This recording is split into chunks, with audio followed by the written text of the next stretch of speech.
Hey y'all, I'm Candy and welcome back to Candy's Locker Room. Before we get into week 7, we are going to go back to week 6 and get into our recaps. Our first game is the Texans versus the Titans. The Titans took over the first quarter, leading the Texans 7-14. Things got a bit uglier in the second quarter when the Titans scored another touchdown and the Texans were only able to secure a field goal. At the half, the Titans led the Texans 10-21. Now, the Texans must have had some talk at halftime because they came back in the third quarter, scored 2 touchdowns, and led the third quarter 23-21. This was the highlight of the game to me. At the beginning of the fourth quarter, when the Titans really needed it, Derrick Henry ran through the Texans defense for a 94-yard touchdown. He had to have left cleat marks on them because he ran all over that defense. But the Texans said no to that. They answered that touchdown with 2 more touchdowns. And then the Titans answered with another touchdown, and they went into overtime. 36-36 at overtime. Again, Derrick Henry saves the day for the Titans. 36-42 after he scored a touchdown in overtime to give them the W. The Texans are now 1-5 and third in their division. My next game recap is the Browns versus the Steelers. I can't give you much of a recap on this one because it wasn't such a great game. The Steelers dominated the first, second, third, and fourth quarter. Luckily, the Browns scored in the second quarter though, because they wouldn't score again for the rest of the game. Pittsburgh Steelers beat the Browns 7-38. I think it's safe to say Odell Beckham may be looking to trade before that deadline, and his friend Jarvis Landry may go with him. The Broncos sort of kind of took over the first quarter with 3 field goals, leading 0-9. I guess it's safe to say this game was pretty much a game of field goals because in the second quarter, the Patriots scored a field goal and the Broncos scored a field goal. At the half, the score was 3-12.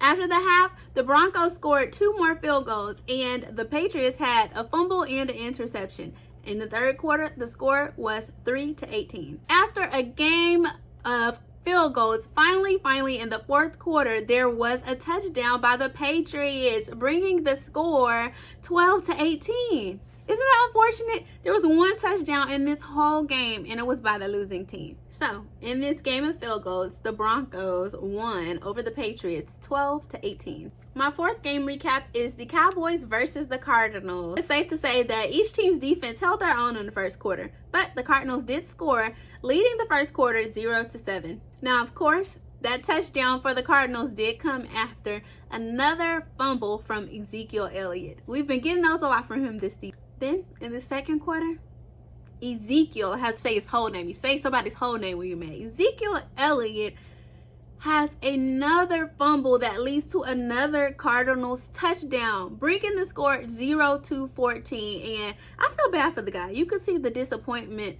all in his face. But I also feel bad for us Cowboys fans. But carry on. Cowboys finally scored a field goal, but in this quarter, we finally really got to see the talent of this team and Kyler Murray, and he is a beast. He's like a speed bomb. I don't know even what to call him. He is fast running the ball, but needless to say, the Cardinals led at the half 3-21. Guys, as a Cowboys fan, I just have to be honest at least. In the third quarter, after the half, the Cardinals come back and score another touchdown. We miss an opportunity for a field goal as the Cowboys to score. And then Dalton throws 2 interceptions. And those are mistakes we can't make at that point in the game. In the fourth quarter, the Cowboys finally score a touchdown. But then so do the Cardinals. That leaves the score at 10-38 for a Cardinals win over the Dallas Cowboys. I'm just going to say what everybody is thinking. Our defense did good for 1 game finally. And I say good because, you know, they were decent. And Zeke kind of sets the wrong tone, but he took fault for it. And, you know, I hope that we get better in the games to come, but we cannot have those costly mistakes by our team leaders, especially, you know, at the quarterback position. We're missing Dak Prescott. I think it's safe to say, you know, everyone thought that Andy Dalton would come in because of his past experience and just be our savior. But during this game, he really didn't show us his full potential. Hopefully, as the season goes on, he gets better. But at this point, I really don't know. If Zeke doesn't step up, then I don't know what's going to happen with the Cowboys. And also, you didn't hear from me, but Zeke, you may want to watch out. I like Zeke, and you got this tattoo on your stomach saying feed me and everything. Well, guys, they're trying to feed you, but I don't know. Pollard is coming in and looking hungry. He might take your position. So now it's time for Candy's flag on the play. My first flag on the play is Sue sacking Aaron Rodgers on Sunday. The Tampa Bay Buccaneers against the Green Bay Packers. After that hit, Aaron Rodgers was so upset. You could just see it all in his face. He was looking at him like, you dirty, dirty dog. I cannot believe that you just pushed me to the ground like that. Aaron Rodgers, it's football, okay? The second flag on the play is the Dallas Cowboys and the Arizona Cardinals. Now, the Cowboys were obviously invisibly upset after losing to the Cardinals, but this happened during the games with like 10 seconds left in the game. They just decided, you know what, I'm frustrated, I'm just gonna go at it. And it was a lot of Cardinals and Cowboys fighting on the field. Now, I love my Cowboys, but I'm about to talk about you for a second. Where was all that fight on the field? This one was a huge flag on the play. Not on the field, but in the stands. The Eagles and Ravens fans went at it in the stands. Now, I don't condone any violence, but y'all just have to see it for yourselves. It was crazy. I assume that they're probably not going to let any fans in the next game. Well, guys, that's it for Candy's flag on the play, and I will have some more for you next week. It's time for Candy's hot shot of the week. My hot shot of the week is Kyler Murray. He not only sizzles on the field, but off the field as well. Now, guys, last week I told you that I love black and I love white. And he showed up in an all-black ensemble. Black shoes, black suit, black tie, black button-up undershirt. And it looked really well on him. He looked really nicely put together, and I loved it. Now, I must admit, this week I did see a lot of players coming to the games super casual. I don't know if it has anything to do with just 2020 feeling a little off to us, or they just wanted a chill day. But I don't care. I'm still going to do my fumble of the week. My fumble of the week was Reddick from the Arizona Cardinals. He showed up to the game in like, I don't know, like a minty green, like flannel with this white shirt underneath and some ripped-ish jeans and some shoes, some tennis shoes. And, you know, it was super casual. I mean, beyond casual, like first day of school casual. I don't even know how to describe it. Just wasn't my cup of tea for a football game. But again, these guys may be used to it by now, and after a couple of weeks or this year that they've had, then they just kind of show up comfortable. Now it's time for Candy's Q&A. The first question was, why did Andy Dalton throw all of those interceptions?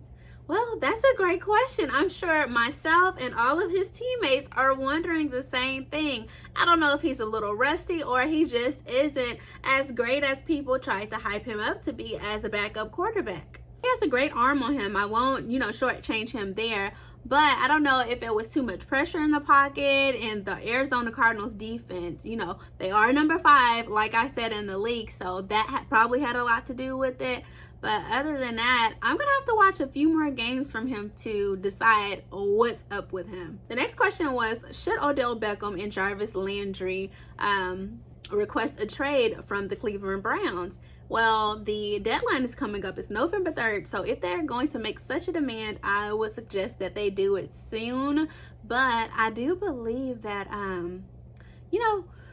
especially for Odell Beckham, the Browns just isn't the team for him. The quarterback isn't the quarterback for him. Odell Beckham likes to shine. He likes, his passes where he likes his passes. He likes to be able to make those plays. And, his quarterback just isn't getting those passes to him the way that he should be, or the way that Odell Beckham is used to. And I said before, are we going to see that same Odell Beckham, or is it the team that he's on? I don't know. I really would like to hear from you guys on this one. So comment below. Let me know what you think. Next question was, how much does the team miss Dak?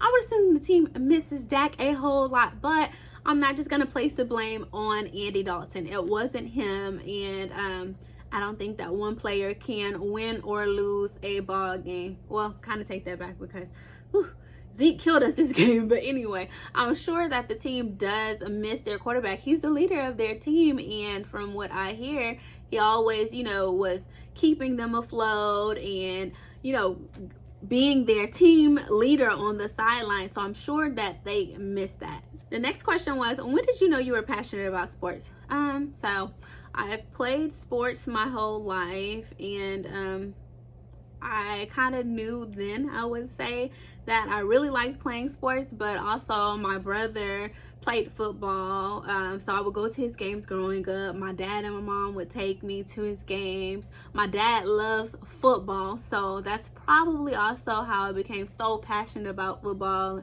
and watching football and just learning more and more about it is from learning from my dad and watching the games, my parents taking me to my brother's games. It just kind of was just destined to happen. Next question, what is Dallas's plan in the weeks to come? To win! I hope that's their plan. As a Cowboys fan, I think that should always be the plan, but I don't know. We just have to get it together. Who's to blame for all the woes in Dallas? And by woes, I believe that they mean mistakes. I don't know, because it seems as lately that the blame is just kind of being passed around. At first it was Jerry Jones that they were blaming. Then it was Jason Garrett. Well, Jason Garrett is gone now, so who's the next scapegoat? At one point people were saying it was Dak Prescott, but you can't really prove that because look at his stats. Now I'm sure people are going to blame Ezekiel Elliott. Then it was our defense. Then it was, whoever else that the blame could be placed upon. But I really do think that we just have not put all of our quality pieces together. And also we've had a lot of players that are injured. So I don't think that anyone is to blame. I just think that Dallas needs a system that works for them. And we need to, I know you can't cut down on your injuries, but we have to work with what we have and come out there and give it our all and not do 50%. Oh, and guys, when I say we or us, when I'm talking about the Cowboys, don't pay me any mind. I think I'm on the team, so you're probably going to hear that a lot because I'm just used to saying it. Who are you going to jinx this week? Well, a friend of mine thinks that a couple of weeks ago when I had on my Cowboys jersey and I put Patriots tape over the Cowboy symbol and over my hat, he thinks that I jinxed Prescott and the Cowboys, and I just don't agree. As always, thank you guys for tuning in to Candy's Locker Room. Please follow my Instagram, Candy's Locker Room. I'll put it below. And subscribe to my YouTube channel, Candy's Locker Room. I'll put that below as well. And I will speak to you guys soon as week 7 is upon us.